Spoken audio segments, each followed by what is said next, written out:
Hello' everyone. ইতিমধ্যে ADRE 2.0 result ঘোষণা কৰা হৈছে আৰু যিসকলে এই ৰিটেন টেষ্টত পাছ কৰিছে তেওঁলোকক মোৰ ফালৰ পৰা বহুত big congratulations to all of you. So' আপোনালোকে ইমানখিনি কম্পিটিটৰক বিট কৰি আপোনালোকে এটা লেভেল পাৰ কৰিবলৈ সক্ষম হৈছে, কিন্তু আৰু এটা লেভেল অলৰেডি বাকী আছে, যিটো লেভেল আপোনালোকৰ কাৰণে খুবেই গুৰুত্বপূৰ্ণ এটা লেভেল। চ' আপোনালোকে অলপো সময় নষ্ট নকৰি আপোনালোকৰ যিসকলে স্কিল টেষ্ট দিব আৰু যিসকলে ইণ্টাৰভিউ দিব আপোনালোকে আপোনালোকৰ প্ৰিপাৰেশ্যন আৰম্ভ কৰিবলৈ ষ্টাৰ্ট কৰি দিয়ক। আপোনালোকে গম পাইছেই যে ৰিটেন টেষ্টৰ কাট অফ বহুত হাই গৈছে। চ' আপোনালোকে এইখিনিতে গম পাইছে অলৰেডি যে কম্পিটিশ্যন বহুত হাই হয়। চবেই বহুত ভালকৈ প্ৰিপাৰেশ্যন কৰিছে। চ' আপোনালোকে স্কিল টেষ্ট আৰু ইণ্টাৰভিউৰ কাৰণেও আপোনালোকে ভালকৈ প্ৰিপাৰেশ্যন কৰিবলৈ আৰম্ভ কৰি দিয়ক, কাৰণ আমাৰ হাতত সময় খুবেই কম আছে। So' the dates of the skill test and interview test could be announced very soon. So' আপোনালোকে অলপো সময় নষ্ট নকৰিব। চ' স্কিল টেষ্টৰ কথা যদি আমি কওঁ তেনেহ'লে ADRE 1.0 যিখিনি চিলেবাছ আছিলে তাৰ মতে স্কিল টেষ্টৰ কাৰণে MS ৱৰ্ড, MS এক্সেল আৰু MS পাৱাৰ পইণ্ট এই তিনিটা বিষয় আপোনালোকে ভালকৈ চাই যাব। আৰু MS ৱৰ্ডৰ বিষয়ে যদি আমি কওঁ তাত কি থাকিব পাৰে, ডকুমেণ্ট ক্ৰিয়েশ্যন থাকিব পাৰে, ফৰ্মেটিং, এডিটিং, এলাইনমেণ্ট, প্ৰিণ্টিং এইখিনি বস্তু থাকিব। আৰু আমি যদি ব্ৰডলি চাব যাওঁ তেনেহ'লে MS ৱৰ্ডত আপোনালোকে ডকুমেণ্ট অ'পেনিং কৰা, টেক্সট টাইপিং কৰা, ফৰ্মেটিং কৰা, যেনেকৈ ধৰক ফণ্ট ষ্টাইলছ মিলোৱা, এলাইনমেণ্ট কৰা, তাৰপিছত টেবল কেনেকৈ ইনচাৰ্ট কৰে, ইমেজেছ, পেজ লেআউট সেইবোৰ কেনেকৈ ইনচাৰ্ট কৰিব পাৰে সেইবোৰ চাই যাব। তাৰ লগতে কিছুমান এডিটিং কমাণ্ডছ যেনেকৈ কাট, কপি, পেষ্ট সেইবোৰ কৰা, ছেভিং ডকুমেণ্ট ছেভ কৰা, সেইখিনি কিছুমান বেছিক বস্তু আপোনালোকে ভালকৈ চাই যাব। আৰু তাৰ উপৰিও আপোনালোকে টেক্সট ফৰ্মেটিঙত বেছিক অপাৰেশ্যনছখিনি চাই যাব, য'ত আপোনালোকে নতুন ডকুমেণ্ট ক্ৰিয়েট কৰা, অ'পেন ছেভ কৰা, টাইপিং আৰু এডিটিং টেক্সট কৰা সেইবোৰ চাই ল'ব। তাৰপিছত টেক্সট ফৰ্মেটিঙত আপোনালোকে টেক্সটৰ ফৰ্মেটবোৰ চাই যাব, যেনেকৈ বল্ড, ইটালিক, আণ্ডাৰলাইন কৰিব পাৰি সেইবোৰ চাই ল'ব। তাৰপিছত ফণ্ট ছাইজটো কেনেকৈ চেঞ্জ কৰিব পাৰি, কালাৰটো কেনেকৈ চেঞ্জ কৰিব পাৰি, এইবোৰ কিছুমান বেছিক বস্তু আপোনালোকে চাই যাব। তাৰপিছত আপোনালোকক পেৰেগ্ৰাফ ফৰ্মেট কৰিবলৈও দিব পাৰে বা এডিট কৰিবলৈ দিব পাৰে, সেইখিনি আপোনালোকে প্ৰেক্টিচ কৰি থাকিব। আৰু তাৰ উপৰিও আপোনালোকৰ স্পীডটো চাব পাৰে। চ' সেইকাৰণে আপোনালোকে কিমান স্পীডত আপোনালোকে টাইপ কৰিব পাৰে সেইটো আপোনালোকে প্ৰেক্টিচ কৰিব, কাৰণ আপোনালোকে প্ৰেক্টিচ নকৰি তাত গ'লে আপোনালোকৰ সেই স্পীডটো নাহিব। চ' ডেইলি আপোনালোকে এতিয়াৰ পৰা টাইপিং প্ৰেক্টিচ কৰিবলৈ যত্ন কৰক। MS এক্সেলৰ যদি আমি চমুকৈ চাওঁ চিলেবাছটো তেনেহ'লে বেচিক্সখিনি চাই যাব, ফৰ্মুলা, এলাইনমেণ্ট, প্ৰিণ্টিং এইখিনি চাই ল'ব। আৰু যদি আমি ব্ৰডলি চাব যাওঁ তেনেহ'লে আপোনালোকে creation, modification, saving, printing, worksheet কেনেকৈ বনায় সেইবোৰ চাই ল'ব। তাৰ উপৰিও কিছুমান বেছিক ফৰ্মুলা আছে, sum, average, minimum and maximum সেইকেইটা চাই যাব। তাৰপাছত আপোনালোকে টেবলবোৰ কেনেকৈ বনায়, ৱৰ্কশ্বীটবোৰ কেনেকৈ বনায় সেইবোৰ চাই যাব। তাৰপিছত আৰু এক্সেল ফাংচনছ কিছুমান থাকে, যেনেকৈ এণ্ড, কাউণ্ট, ইফ, ছাম সেইবোৰ চাই যাব। তাৰপিছত ইয়াত বেছিকৈ ইম্পৰ্টেণ্ট হ'ব মোৰ মতে বাৰ কেনেকৈ বনায়, কলম, পাই চাৰ্ট, লাইন সেইবোৰ কেনেকৈ বনায় সেইটো অকণমান আপোনালোকে চাবলৈ যত্ন কৰিব। আৰু অকল চাই গ'লে নহ'ব, একচুৱেলি আপোনালোকে খুব প্ৰেক্টিচ কৰিব লাগিব।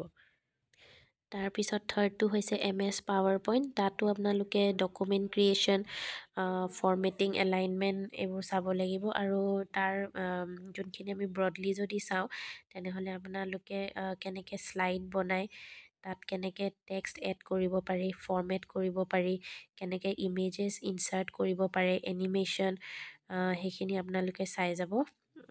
আৰু তাৰ লগতেও কিছুমান বেছিকখিনি যেনেকৈ নতুন প্ৰেজেণ্টেশ্যন কেনেকৈ বনায়, তাৰপিছত অ'পেনিং এক্সিষ্টিং যোনবোৰ প্ৰেজেণ্টেশ্যন থাকে সেইবোৰ কেনেকৈ এডিট কৰে, কেনেকৈ অ'পেন কৰে সেইবোৰ চাই ল'ব।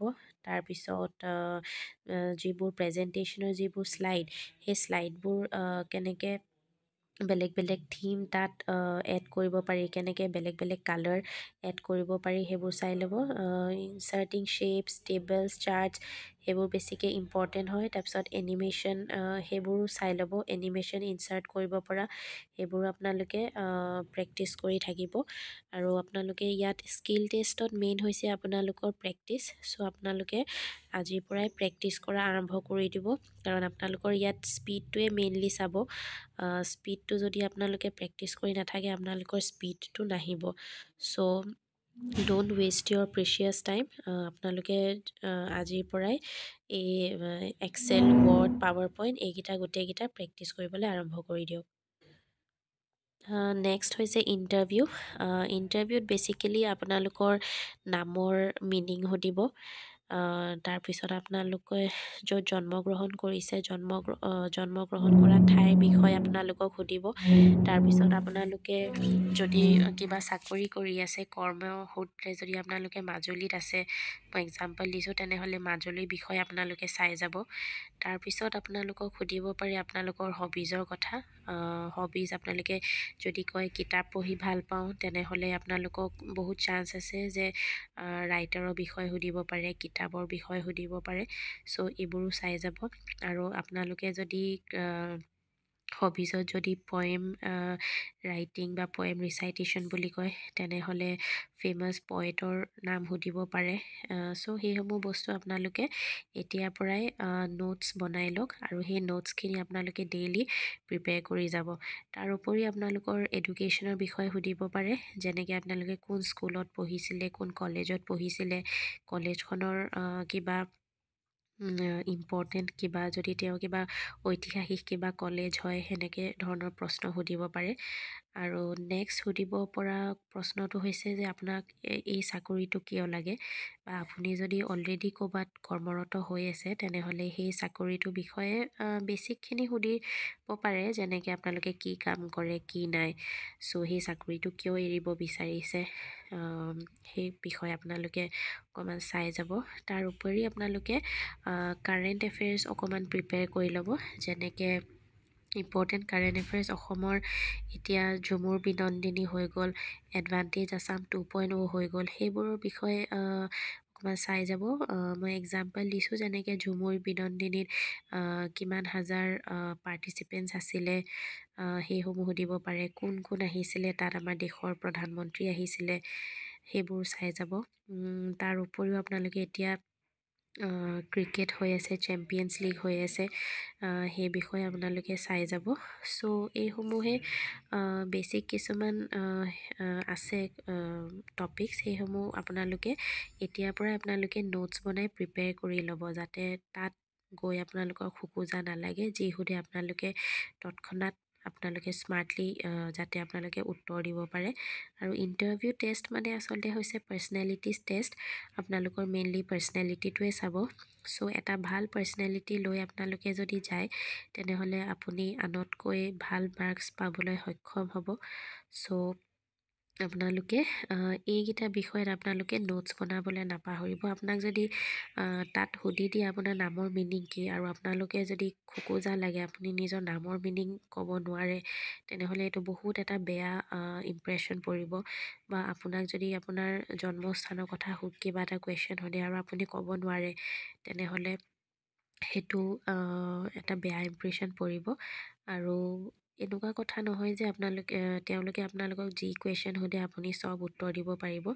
যদি কিবা এটা কুৱেশ্যন যদি আপোনালোকে নাজানে, তেনেহ'লে আপুনি চৰি ছাৰ বা চৰি মেম, এই উত্তৰটো মই নাজানো, এনেকৈ ধুনীয়াকৈ কৈ দিব।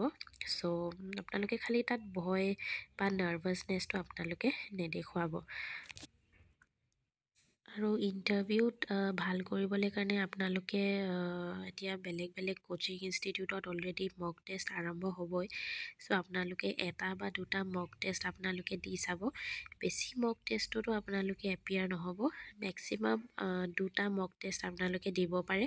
আৰু আজৰি সময়ত আপোনালোকে ইউটিউবত যিবোৰ ইণ্টাৰভিউ ভিডিঅ'জ আছে, UPSCৰ ইণ্টাৰভিউ ভিডিঅ'জ কিছুমান আছে, সেইবোৰ চাই যাব। তেওঁলোকেনো কেনেকৈ উত্তৰ দিয়ে সেয়া চাই ল'ব। আৰু কেনেকৈ তেওঁলোকে বহে, কেনেকৈ সোমাই আহে, তেওঁলোকৰ ড্ৰেছ পেটাৰ্ণ কি হয়, সেইবোৰ আপোনালোকে চাই ল'ব। চ' ইমানখিনিয়ে মোৰ ক'বলগীয়া আছে। ভিডিঅ'টো ইমানখিনিলৈকে চোৱাৰ বাবে আপোনালোকক অশেষ ধন্যবাদ। ভিডিঅ'টো যদি চাই ভাল পালে তেনেহ'লে লাইক শ্বেয়াৰ কৰি দিব, ছাবস্ক্ৰাইব কৰি থ'ব এনেধৰণৰ ভিডিঅ'জ পাবলৈ কাৰণে। আজিলৈ আহিছোঁ। Thank you, bye by.